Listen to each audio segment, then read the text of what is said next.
I mean, I only played for one franchise. I took three pay cuts to stay there because the fans are amazing. And then when he said that 90% when he went into the darkness or when he came out or whatever, semantics, right?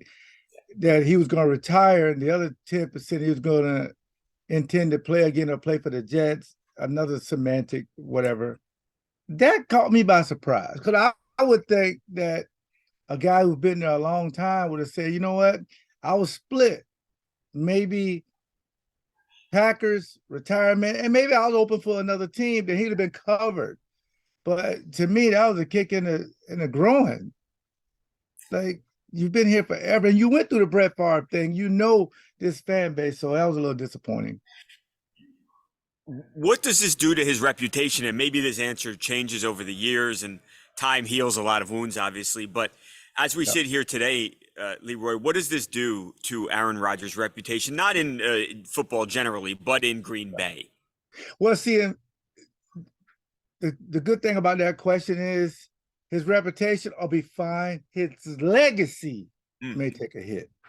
See, it's different because in his world or other people, or even sometimes our world, some people don't like us, and for whatever reason.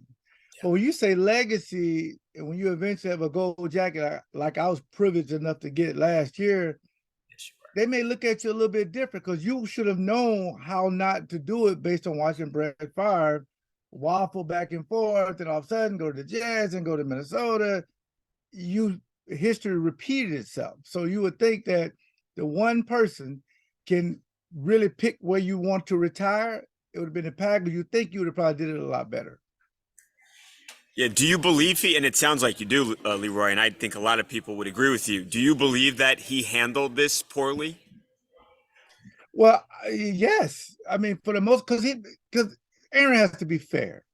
Because even the staunch supporters of Aaron is like, they don't have a good answer. Because every time you're eating, people leave you alone.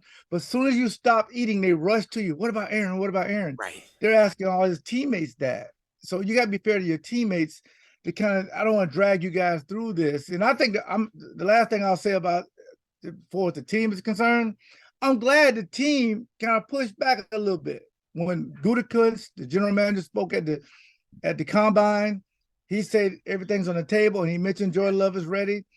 Mark Murphy came out as the president and was talking in past tense. We'll welcome him back. He's a Packer Hall of Famer, Pro Football Hall of Famer, and we'll do everything for him. I say, I was glad to hear that because up until then, he was saying some stuff that I was thinking to the team, are you hearing the same thing? And it sounded a little disrespectful. Now that brings us to, LeRoy, what the Packers want, because it doesn't matter what Aaron Rodgers wants to do or where he wants to play. Obviously, a big-time trade has to be executed here, and there are reports that the Packers want at least a first-round pick and more, and that the Jets have sort of balked at that. Like, they don't want to give a first-round pick. What should the Packers do here? Should they stand pat? Should they demand the first-round pick? I mean, what are you looking to get here in exchange for one of the greatest football players ever? I'm glad you asked. First, it was some reports they wanted 2 first-round picks. That wasn't true. I don't believe that. And I think Aaron wanted to shift kind of the narrative that they're the holdup, not me. So, but he get a chance to say what his opinion, his truth is, and that's fine. But the Packers should do to get it done. The Jets have the 13th pick. The Packers have the 15th pick. Flip-flop, though. So the Packers will get 13. The Jets will get 15. I also want Elijah Moore. I got it wrote down, by the way. I want Elijah Moore and Denzel Mims. Those are 2 rookie receiver contracts that the Packers absorb. They don't have any money for the cap. So you can get 2 rookie deals. Now, and then maybe you could do a conditional pick for next year if Aaron plays over 2 years or a year or so. Right. It's ways to work it out. And maybe they can pay some of his salary. If that can get done, I think it'll be done by next week. Otherwise, if I'm the Packers, I ain't in no hurry. I got Jordan Love in camp, in OTAs, working with the guys. I'm in no hurry. LeRoy, would you be willing to, if both sides will not budge at all, would you be willing even to keep him on the team and pay him and maybe tell him to stay home? I mean, in the most extreme circumstance, are you Are the Packers willing to take this to the bitter end and not make a deal if the Jets don't come with what they think is fair? Now that's a TMZ question. Um, Well, what you know happens if what? nobody gives it? What happens if nobody gives it? It's a good question because it actually saves the Packers money. You know, if Yeah. he could either, play, they say like $9 million, give or take. So if Matt LaFleur will come on your show and say, or my podcast, Leap 36 podcast, and say Jordan Love is the starter, Yeah. regardless of what Aaron does. Now that puts Aaron in a spot to say, if the Jets thing fall through, you got to get me out of here because I don't want to come into camp in September or August or whenever he comes, and he's the backup making $60 million. But the Packers are okay with it. They know they gave him the money. Yeah. They gave him the money so they don't have to go through this. That's why they gave him the money. They don't want to keep going through this. So let the Jets have that problem. Thank you, Jets. I got three quick ones for you. Has Okay. Aaron Rodgers lost something off of his fastball? Is he pretty much the same great player that he was when he won 2 MVPs in a row a few years back? Listen, you can blindfold Aaron flat-footed and he'll hit a mosquito. Yeah. So the arm talent ain't never leaving. He'll be 65 and can throw it. And so can Brett, by the way. We were very lucky to have two guys. So the arm talent is there. So yeah, that's no problem. The arm talent, no problem. Jordan Love, 24 years old now. We got to watch this absolutely legendary player for a few years. Is he ready to be quarterback of the Green Bay Packers? This is my opinion, but I'm going to go out on a limb. I don't even think it's out on a limb. Absolutely. And here's why. You don't have to be a Hall of Famer. Look at Brock Purdy, who I hope his operation went well. Look at Daniel Jones. Look at Taylor Heineke. Yeah. Look at all the backup quarterbacks who getting 2-year deals.